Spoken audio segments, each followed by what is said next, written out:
Melodies పాడిన వాళ్ళకి మాత్రం వాళ్ళు ఎలా పాడినా కూడా నేను ఆటోమేటిక్గా మంచి స్కోర్ తీస్తాను. 9 9 చెప్పారు.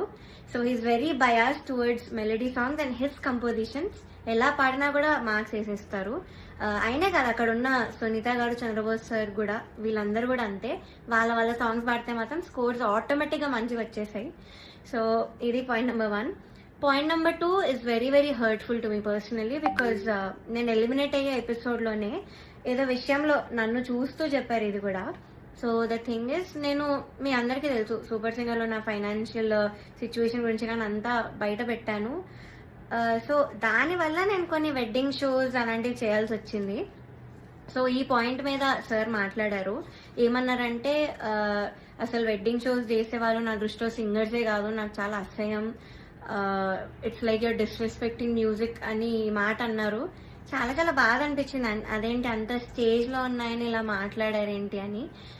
సో ఇదొకటి, నన్ను చూస్తూ మాట్లాడారు ఇంకా. So it was very hurtful.